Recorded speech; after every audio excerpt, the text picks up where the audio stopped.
ये देखिए, विकास के नाम पे थोथला है, नगर निगम यही बगल है और विधानसभा बगल में है। यहाँ घुटनों पानी लग जाता है, इतना इतना पानी लग जाता है। और ये दारुल सफा माननीय विधायक गण रहते हैं, माननीय मंत्री गण रहते हैं, यहाँ के गेटों पे इतना इतना पानी लग जाता है और आदमी पैदल चलना दूभर हो जाता है। वो तो गाड़ी से निकले चले गए। और हम दूसरी बात, और हमारे बड़े भाई ये प्रधानमंत्री की बहुत हिस्साती हैं, वो कहते हैं भारत है, ये इंडिया ले गए घूम रहे हैं। धन्यवाद कह के इसलिए निकल गए क्योंकि वो और सवाल पे सवाल करेंगे। वो तो देना ही नहीं चाहता प्रेस को जवाब, है ना। लेकिन इसकी वजह क्या है, क्यों नहीं देना चाहते? मैं बार बार पूछ रहा हूँ ना। उसे अक्षय कुमार जैसा आदमी चाहिए जो आम काट के कैसे खाते, चूस के खाते कि काट के कैसे जाते, वो उन्हीं को जवाब दे सकता है। देश की महंगाई पर, शिक्षा पे, रोजगार पर, नौकरियों पर उसका कोई ध्यान नहीं है, कोई जवाब नहीं है, कोई जवाब नहीं है। और बहुत ढिढोरा पीटते हैं देश के प्रधानमंत्री को और देश के चलाने वालों को। केवल ये बखाने करते हैं, बखाने पे बखाने, बखाने पे बखाने, सच्चाई पे आते ही नहीं। सच्चाई को सोचना चाहिए।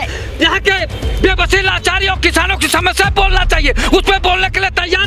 बेरोजगार नौजवान घूम रहा है, उस पर नहीं बोलेंगे। अरे ऐसा कुछ नहीं था, पहले की चलना मुश्किल होता था। चलते तो लोग पहले भी थे, आज भी चल रहे हैं। नहीं, गड्ढा मुक्त जो बात कही थी, क्या उसमें सच है? कहाँ गड्ढा मुक्त कहीं हुआ है, खाली कहने वाली बात है। नमस्कार, मैं हूँ हयात अब्बास और आप देख रहे हैं 4 PM न्यूज़ नेटवर्क। और जिस तरह से G20 सम्मेलन समाप्त हो गया है, उसका समापन हुआ, उसके बाद प्रधानमंत्री जी से क्वेश्चन करने के लिए, सवाल करने के लिए बहुत सी मीडिया वहां पर मौजूद थी। लेकिन अफसोस के प्रधानमंत्री जी ने सिर्फ धन्यवाद के रूप में ही मीडिया, जितने भी पत्रकार थे, उनको जवाब दिया, जबकि वो भक्तों की तरह कब से खड़े हुए थे।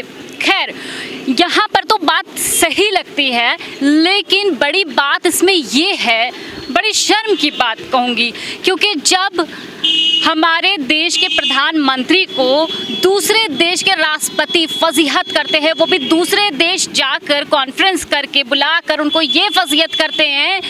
मैं जो बाइडेन की बात कर रही हूँ, जो अमेरिकी राष्ट्रपति हैं, उन्होंने आखिरकार प्रधानमंत्री जी को ये फजीहत कर दी कि देश में स्वतंत्र पत्रकारिता को समझे मोदी जी। बड़ा सवाल है, ये बड़ा सवाल है, क्योंकि जिस तरह से प्रधानमंत्री जी निकले, G20 सम्मेलन समाप्त हुआ, संपन्न हुआ, जब वहाँ पे पत्रकार मौजूद थे, उनसे सवाल पूछ रहे थे, तो प्रधानमंत्री जी ने सिर्फ धन्यवाद ही क्यों कहा, प्रश्नों का उत्तर। और बड़ा सवाल ये भी है कि मीडिया ने उनसे प्रश्न ही नहीं किया, उन्होंने बस कहा कि प्रधानमंत्री जी आप कुछ कहना चाहेंगे। अब इस पे आप क्या सोचते हैं? अब ये है कि हमारे, वो तो बहुत बड़ा प्रोग्राम था, पूरे वर्ल्ड का मामला था।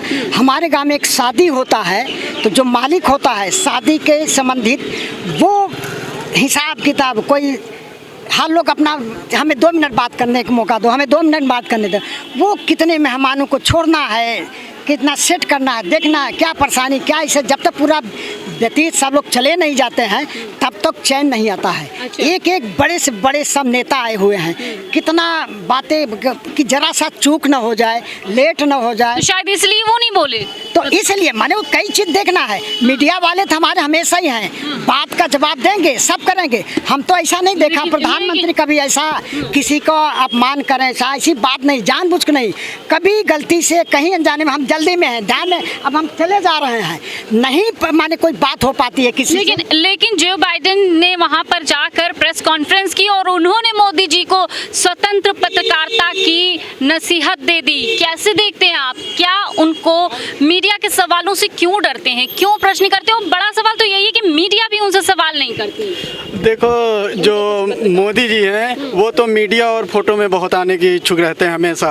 हो सकता है बोलते क्यों नहीं है? बोलते क्यों नहीं है, हो सकता है कि चाचा जी की बात सही हो कि आज वो 3 दिन से काफ़ी व्यस्तता है, वो घंटों घंटों आके सबका स्वागत कर रहे हैं, सम्मान कर रहे हैं, तो इनकी वजह से ना बोल पाए हो, बहुत सारा कारण रहा हो। लेकिन हाँ, हमारे मोदी जी जो है मीडिया और कैमरा के सामने तो हमेशा बनने की कोशिश करते हैं, और खासकर सब, लेकिन खामोश रहते हैं, क्यों बोलते नहीं? मीडिया के सवालों का जवाब क्यों? देखिए, पूरे देश में जितने भी उनसे सवाल नहीं करती, पूरे देश में जितने पेट्रोल पंप हैं, हर जगह मोदी जी का फोटो लगा हुआ, पूरे देश में। केवल फोटो लगाने में, जैसे ये छोटा बच्चा जो है या छात्र होंगे होंगे ये बता रहे हैं कि वो प्रचार प्रसार करने के लिए बहुत आगे होते हैं, लेकिन वाजिब प्रश्नों का जवाब नहीं देना चाहते, चुप रहना ही वो सोचते हैं कि जवाब हम क्या दें, जब उनके उसमें नहीं आता है कि मैं जवाब। देश की जनता पूछती कि महंगाई क्यों बढ़ रही है, देश की जनता पूछती भ्रष्टाचार क्यों बढ़ रहा है, देश की जनता पूछती है कि विदेशों में जमा धन काला कब वापस लाएंगे देश के प्रधानमंत्री जी, तब उस पर जवाब नहीं देंगे। केवल मैं कहते क्या है कि मैं चौकीदार हूँ देश का,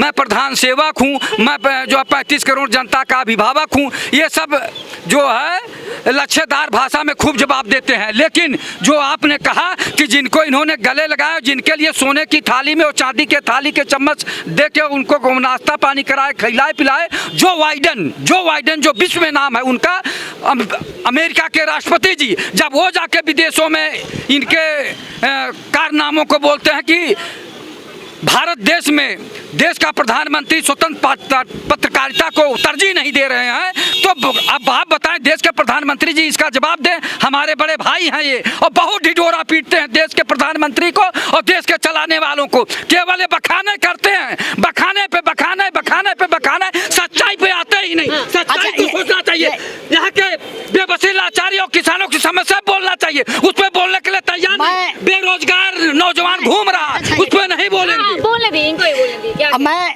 सैनिक के साथ साथ मैं किसान का बेटा भी हूँ। हाँ। आज बताएं, मैं एक ज़माना था, आज 9 साल पहले 10 साल पहले मैं बॉर्डर से आता था आराम करने के लिए, यहाँ 3 घंटे बिजली रहता था ना, गर्मी में परेशान हो जाता था, आता था खेती बाड़ी करने, वो माने कटाई नहीं कर पाता था, ना दवाई कर पाता था, बड़ा मुश्किल होता था। 3 घंटे में बिजली में कैसे बिताता था हम जानते हैं। अब जो है कटाई में बिजली की कोई, वहाँ खेत में बिजली पंखा लेके कोई नहीं जाता है, ये झूठ बोल रहे हैं। नंबर 1 बात, किसान का बेटा मैं भी हूँ, मैं भी खेती करता हूँ। और सुनिए, जो सैनिक होता है कठोर तपस्या करता है, उसका ये एसी में बैठने का शौक नहीं होता, ये झूठ बोल रहे हैं, ये एकदम से झूठ बोल रहे हैं। किसान का बेटा है जो बॉर्डर पे खड़ा है राइफल लेके, उसका वहाँ पीछे पंखा लगाया रहता है या एसी लगी रहती है, जो 8-8 घंटे वहाँ राइफल लेके खड़ा रहता है। ये जो बात बता रहे हैं, ये अरिस्टोक्रेट की जिंदगी जीने के लिए परेशान है। ये अरिस्टोक्रेट की जिंदगी जो एसी में रहना चाहता है, जो पंखे में रहना चाहता है, कूलर में रहना चाहता है। किसान का बेटा बहुत ही तपस्वी होता है। प्रधानमंत्री जी से सवाल करने में क्यों डरते हैं? देखिए, वो डरते ही है, वो तो कहते हैं एक सवाल करो एक ही जवाब देंगे, या गोदी मीडिया को बुला लेते थे, अब क्यों तो उसने उसको भी दरकिनार करा। वो दरअसल अपने जो मीडिया में सिर्फ अक्षय कुमार जैसे लोगों को ढूंढते हैं, जो आम कैसे खाते हैं, केला काट के खाते हैं कि चूस के खाते हैं, उन्हें वैसे ही पत्रकार अगर सामने होंगे तो ही जवाब देंगे। देश के उनके पत्रकार तो थे, जो जिनको वो स्टार एंकर उनके हैं वहाँ पर थे, उनसे सवाल किया गया, या आप कुछ कहना चाहेंगे? वो बस धन्यवाद कहकर निकल गए, क्यों? वही कह तो रहा हूँ, धन्यवाद कह के इसलिए निकल गए क्योंकि वो और सवाल पे सवाल करेंगे, वो तो देना ही नहीं चाहता प्रेस को जवाब, है ना। लेकिन इसकी वजह क्या है, क्यों नहीं देना चाहते? मैं बार बार पूछ रहा हूँ ना, उसे अक्षय कुमार जैसा आदमी चाहिए जो आम काट के कैसे खाते, चूस के खाते कि काट के कैसे जाते, वो उन्हीं को जवाब दे सकता है। देश की महंगाई पर, शिक्षा पे, रोजगार पर, नौकरियों पर उसका कोई ध्यान नहीं है, कोई जवाब नहीं है, कोई जवाब नहीं है। अच्छा, गड्ढा मुक्त की बात कही थी, गड्ढा मुक्त कर देंगे प्रदेश को। अगर प्रदेश की बात करूं, आज हल्की सी बारिश हुई है, सिर्फ थोड़ी देर 1-2 घंटे की शायद बारिश हुई है, लेकिन सड़कों पे इतना जल भराव जैसे कि दरिया बह रही हो, तो इसको कैसे देखेंगे भाई?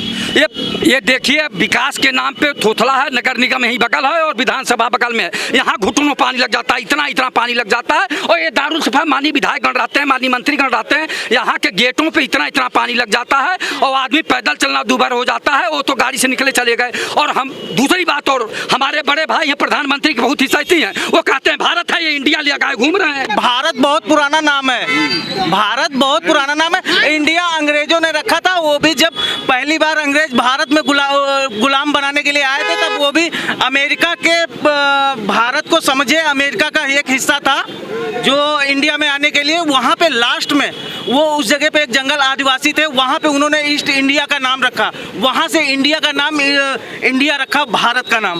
मतलब कल दारुल सुबह में इतना पानी था, इतना। और अरे तो पानी जब बरसेगा तो भरेगा ही भरेगा। अब धीरे धीरे निकल पाएगा इसकी। चंद मिनट ये देखिए, इसका छिट्टा वहाँ तक जाता है, ये गड्ढा देख रही है इतना। और कह रहे हैं ये लोग तो वो आदमी है बेशर्मी का हद कर दिए, जो आंखों से दिखाई दे रहा है और कानों से सुन रहे हैं, उसको भी मानने के लिए तैयार नहीं है। जो जहाँ पानी भरा है, भरा ना पूरी रात। अरे रात सवेरे बताइए दिखाई दे। अरे यार जब निकल गया यार का पानी। एक एक करके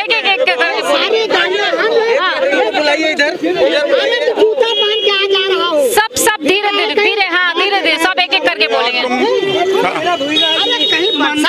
ये पानी बरसता है अचानक, कहीं भरता है, पानी निकास हो रहा है। पहले से करने मतलब काम अच्छा, पहले से ज्यादा अच्छा हो रहा है। पहले से ज्यादा अच्छा का अच्छा। पहले जल भराव होता था क्या? पहले होता था, चलना मुश्किल होता था। पहले चलना मुश्किल होता था। अरे ऐसा कुछ नहीं था, पहले क्यों चलना मुश्किल होता था? चलते तो लोग पहले भी थे, आज भी चल रहे हैं। नहीं, गड्ढा मुक्त जो बात कही थी क्या उसमें सच? गड्ढा कहाँ, गड्ढा मुक्त कहीं हुआ है? खाली कहने वाली बात है। संतुष्ट है उसी में वो तो। कैमरा दिखा दे भाई, ये जल भराव। हाँ ये देखिए गड्ढा बनाया गया, ये गड्ढा बना दिया गया है। अरे भाई क्या बात कर रहे हैं सर, इधर आ जाइए। मतलब भक्ति की आपके ऊपर इतनी भक्ति सवार है कि अगर गड्ढा है रोड पर, पानी भरा हुआ है, तो ये सब भरा गया है, गड्ढा बनाया गया है। सकता कहीं है, गड्ढे हैं। अपने साफ सुथरा सड़कें बनी रहने की चाहिए, क्यों गड्ढा है? अब इसके सवाल का जवाब कौन देगा? क्यों गड्ढा है भाई? विधानसभा के सामने गड्ढा है, पानी भरा हुआ है।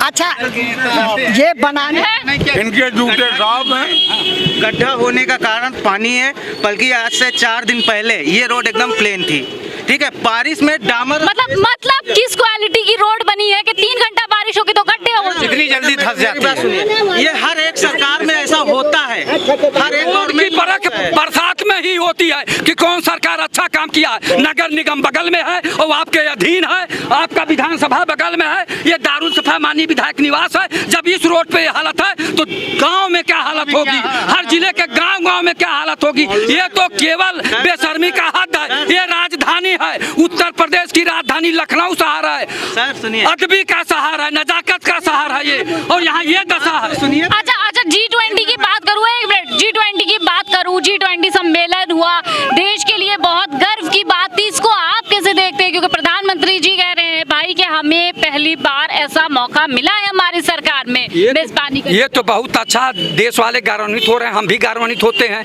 लेकिन वहाँ सुनते हैं कि टेंट लगा के आड़ किया गया, गरीबों को जो है ढका गया और परेशानी पैदा की गई कि कोई घर से नहीं निकलेगा और कैसे विश्वगुरु बनेगा। जब हम आप अपनी कमियों को ठीक नहीं करेंगे, हम उनके जीवन स्तर को ऊंचा नहीं उठाएंगे, तो ये ढक के कितने दिन तक आप ढके रहेंगे, कितने दिन तक गुमराह करते रहेंगे देश की जनता को। आप इस देश की जनता को विकास दिखाइए, इनके जीवन स्तर उठाइए, तब जाके जो है मतलब आप ये कहना चाह रहे हैं कि जिस तरह से गरीबों को वहां छुपा दिया गया, उन लोगों को काफी मुश्किलें सहनी पड़ी। अगर सच्चाई में विकास का काम हो रहा होता तो आज ये नौबत ना आती प्रधानमंत्री जी को, और जिस तरह से वहां पर बस्तियों को छुपाया गया, अगर वाकई में विकास का काम हो रहा होता तो ये नौबत ना आती, और लोगों को जिस तरह परेशानी झेलनी पड़ी ऐसा ना होता। क्योंकि वो लोग भी तो इंसान हैं, लेकिन प्रधानमंत्री जी की तरफ से तो पर्दे लगवा दिए गए, लोगों को छुपा दिया गया। कब तक छुपाएंगे इस तरह से? देश में विकास की जरूरत है, छुपाने की जरूरत नहीं है, छुपाने से कुछ नहीं चलेगा। कैमरा पर्सन सत्यनारायण के साथ मैं Hayat Abbas, 4PM news network.